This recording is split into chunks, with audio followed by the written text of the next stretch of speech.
শুনছেন খালি কথা। এখানে শুধুমাত্র গল্প নয়, গল্পের মাধ্যমে শিক্ষাও দেওয়া হয়। জয় তারা, জয় মা তারা, জয় জয় তারা, জয় মা তারা। নমস্কার, আপনারা দেখছেন কালী কথা। এখানে শুধুমাত্র গল্প নয়, গল্পের মাধ্যমে শিক্ষাও দেওয়া হয়।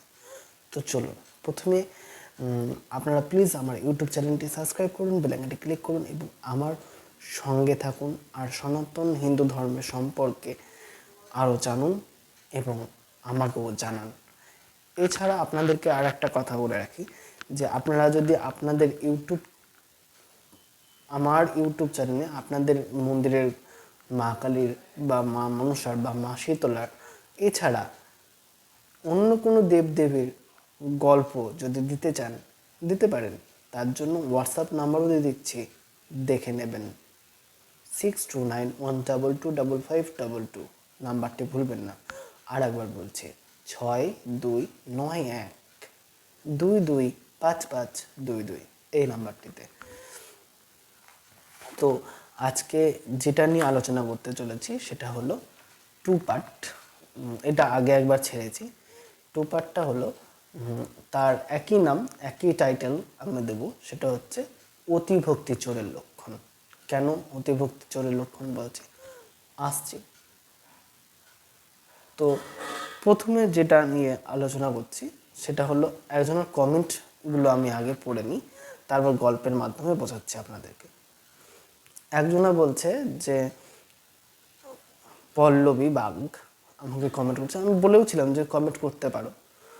তো সেই হিসেবে কমেন্ট করেছে, অনেক দিন পর তাতে দেখছি কমেন্টে ভর্তি হয়ে যাচ্ছে।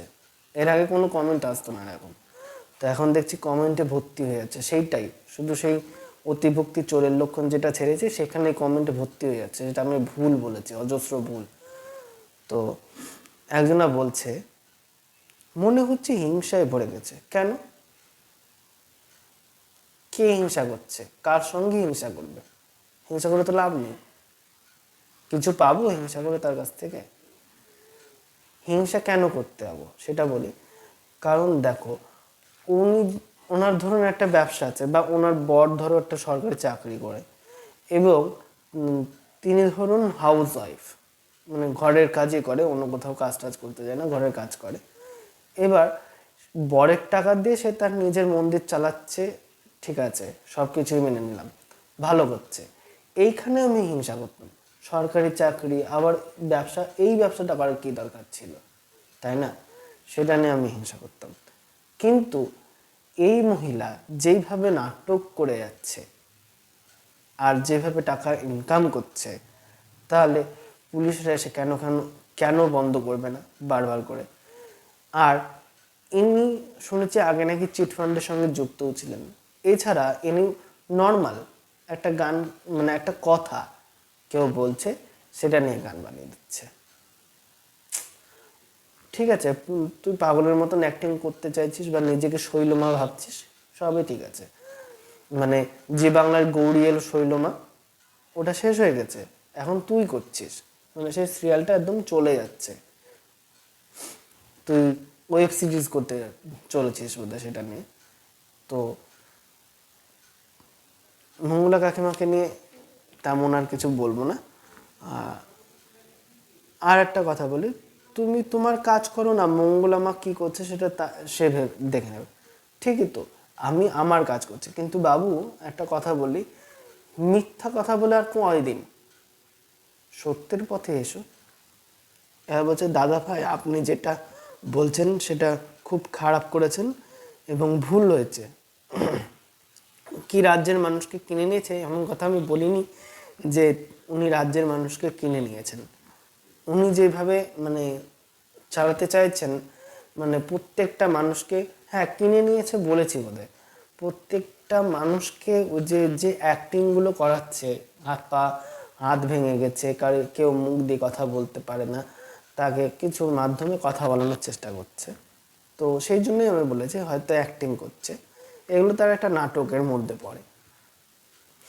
ওই শৈলমা সিরিয়ালটা দেখেছে তো, গৌরী এলো ধারাবাহিকে, শৈলমায় ঠিক এইভাবে অ্যাক্টিংগুলো করতেন নাটকটা, তো তুমি এইভাবে তুলে ধরেছেন।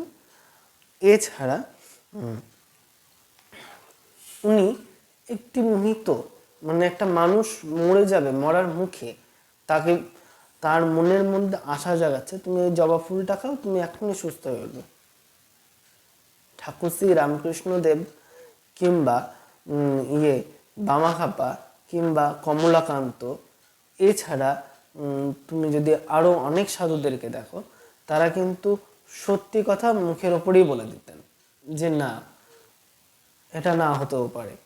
মানে যে মানুষটা মৃত্যুমুখী, তার মুখে যদি জবা ফুল, তার কপালে যদি জবা ফুল বা শরীরে যদি জবা ফুল ছুঁয়ে দিত, যদি না তার যদি প্রাণ ফিরে না আসতো, তখন তাকে বলতেন এরপরে আমার কিছু করার নেই, সবই মায়ের উপরে। তো একমাত্র ধন্বন্তরী হলো সেই ভগবান, আর ভগবান প্রত্যেকটা মানুষের মধ্যে বিরাজ করছে, গীতাতেই বলা আছে। সেই ডাক্তারও যখন না পারে তখন সেই ভগবানই সারায়। কিন্তু যার খাতায় একবার লেখা হয়ে গেছে নাম, তার এই দিনই মৃত্যু হবে, তাকে সরাসরি জানিয়ে দেওয়া দরকার।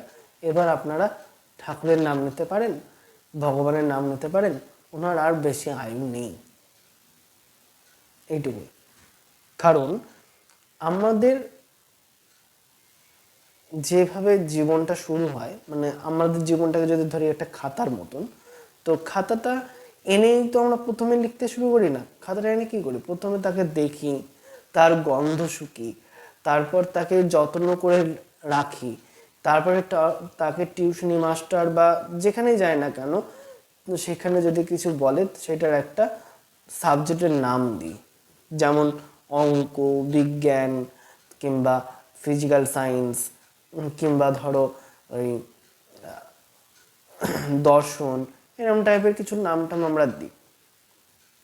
ঠিক আছে, তারপর আস্তে আস্তে সেই খাতাটা ভর্তি হয়। ভর্তি হওয়ার পর সে স্টেজে যখন শেষ হয়ে যায়, তারপরে আবার ঠিক পরীক্ষার সময় সেই পুরনো জিনিসগুলোকেই ঘাঁটতে হয়। ঘেটে তারপরে তারপর তাকে উদ্ধার করে আবার সেগুলো মনে করে পরীক্ষায় লিখতে হয়। ঠিক তেমনি প্রত্যেকটা মানুষের জীবনও সেরকম, যে প্রথমে শুরুতেই আমাদের লেখা হয় না, আগে আমাদের আদর হয়। তারপর আমরা যখন বড় হতে থাকি সেই সময়তেও আদরটা থাকে ঠিকই, কিন্তু সেই আদরের সঙ্গে অনেক রকম শিক্ষা থাকে। তার মানে তখন লেখা শুরু হচ্ছে, 5-6 বছর বয়স থেকে লেখা শুরু হচ্ছে জীবনের খাতায়। এইভাবে লিখতে লিখতে লিখতে লিখতে যখন 60-70 বছর বয়স হয়ে যাবে, সেই পুরনো লেখাগুলোকেই আমরা আবার মনে করব। মানে সেই সময় শৈশবে কি করে এসেছি, কিশোরে কি করে এসেছি, যৌবনকালে কি করে এসেছি, সেগুলো সব মনে পড়বে সেই বয়সে। আর সেই বয়সে এসেই ঠাকুরের নামের কথা মনে পড়বে আমাদের। ঠিক আছে, তো এই কাকিমা মানে ঠাকুরের নাম নেয় কিনা আমার জানা নেই, কৃষ্ণকালী মা শুধু তো বলতে থাকে।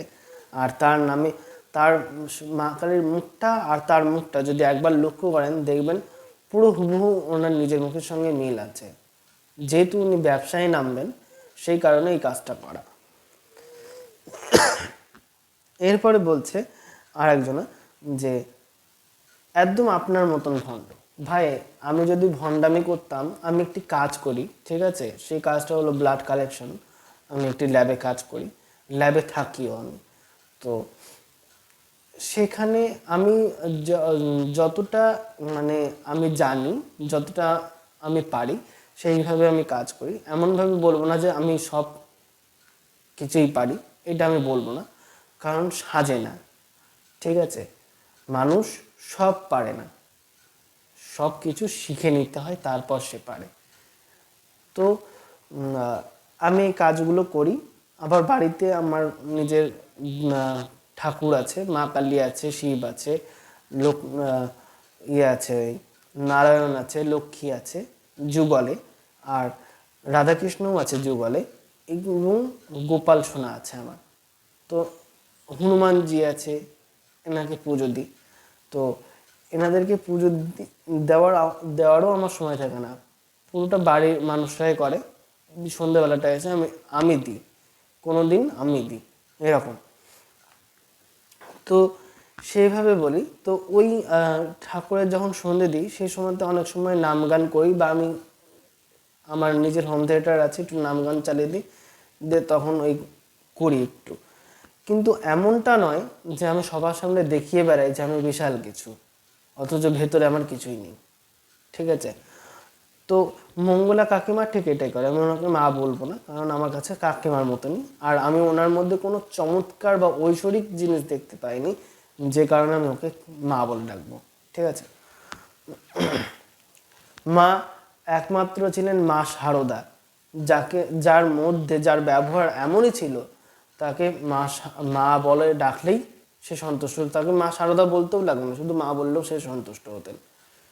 ঠিক আছে? তো এরপরে আর একজন বলছে একই কথাই যে তোমাদের মনে হিংসা ঘুচে গেছে। তো তো আমার ওই মানুষটাকে নিয়ে কোনো হিংসা নেই।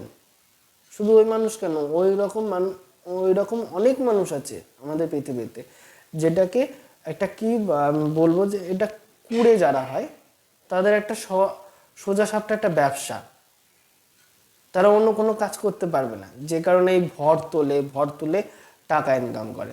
এটা একটা সোজা সাপটা ব্যবসা। কিন্তু ভরটা অ্যাকচুয়ালি তার মানসিক রোগ। মেডিকেল সায়েন্স অনুযায়ী যদি দেখতে যাই, এটা তাদের মানসিক রোগ। ঠিক আছে? আগে তো অনেক সাধুরা ছিল, তাদের মধ্যে কই ভর হতো না, তো তার চোখের সামনে মা কালীকে দেখতে পেতেন। এখনো অনেক তন্ত্র সাধিকারা আছে যারা চোখের সামনে মা কালীকে দেখতে পায়। তারাপীঠেরই অনেক সাধুরা আছে, তারা দেখতে পায় শ্মশানে মা কালী চলাফেরা করছে। আর তোমাদের মধ্যে ভগবান আসা যা করছে, তোমরা হেগে মুতে প্যান্ট জামা কাপড় ছাড়ছো না, আর মা কালী আসা যা করছে, মা মনসা আসা যা করছে, বললে হয়ে গেল।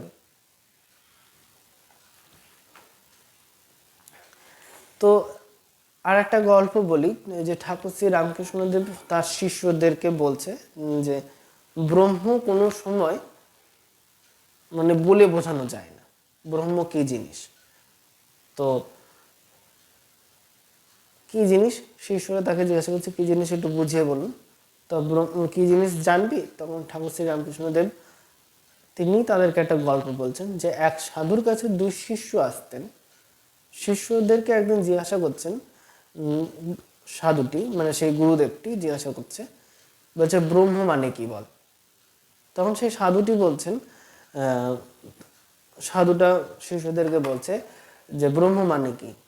তখন একটি শিষ্য সেখানে বসে বসে গায়ত্রী মন্ত্র জপ করছে, বলছে ওম ভূর ভুবস্বহা তস্সাবিতুর্বরেণ্যম ভর্গো দেবস্য ধীমহি ধিয়ো ইয়ো ন প্রচোদয়া। এটা বলে সে বলছে এটাই হচ্ছে ব্রহ্মজ্ঞান। কিন্তু পরবর্তীতে যে ছেলেটাকে দেখলো, সে দেখলো পুরো ধ্যানমগ্ন হয়ে বসে রয়েছে, চুপচাপ, চোখ টোক সবকিছু বন্ধ করা, নিঃশ্বাস প্রশ্বাস সবকিছুই নিচ্ছে, কিন্তু কারোর সঙ্গে কোনো কথা বলছে না। তখন ওই ঋষি যে গায়ত্রী মন্ত্র জপ করছিল তাকে বলল, তুই শুনেছিস ঠিকই, কিন্তু তুই অনুভব করতে পারিসনি। আর যে অনুভব করছে সে ধ্যানে মগ্ন। মানে ব্রহ্ম কে, একে তো আমি চোখে দেখতে পাবো না। প্রকৃত অর্থে আমাদের ভগবানের কোনো রূপ নেই, একমাত্র যে রূপটা সেটা হলো জগন্নাথ, তার প্রকৃত রূপ। কিন্তু তাও আমরা যে যে বিগ্রহগুলো তৈরি করেছি, সেই বিগ্রহগুলো নিজের কষ্ট আমরা তো সবাইকে শেয়ার করতে পারি না, বলতে পারি না, সেই হিসেবে এই বিগ্রহগুলোকে তৈরি করা। তো এই বিগ্রহের সামনে আমরা কথাগুলো বলি, নিজের কষ্ট প্রকাশ করি, যাতে নিজের কষ্টটা নিবারণ করতে পারি, সেই জন্য এগুলোকে বানানো। তো এই ব্রহ্মকে কেউ দেখতে পারে না, ধরতে পারে না, ছুঁতে পারে না, কিন্তু ব্রহ্মকে কি করতে পারি, অনুভব করতে পারি। এই যে অনেক মানুষ বলে আমার এটা, আমার ওটা, আমার সেটা, কিন্তু শেষকালে যখন এ দেহ শ্মশানে যাবে, তখন এগুলো কোনো কিছু আমার সঙ্গে যাবে না। কে যাবে? শুধু এইটা। সেই জন্য বলছি ব্রহ্ম এই জিনিসটাই অনুভব করতে হবে। এই ব্রহ্ম ভেতর থেকে বেরিয়ে যাবে, বাদবাকি যা হবে সব ছাই পড়ে থাকবে। ভেতরে ব্রহ্ম আছে, এই ব্রহ্মকেই আমরা আমি বলি।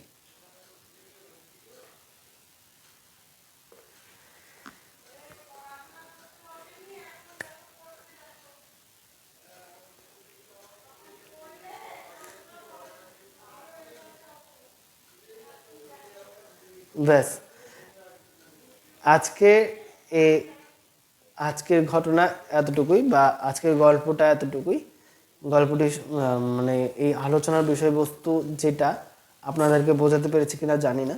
যদি ভালো লেগে থাকে বা খারাপ লেগে থাকে সেটাও কমেন্ট করে জানাবেন। তো আমার কাউকে কষ্ট দেওয়ার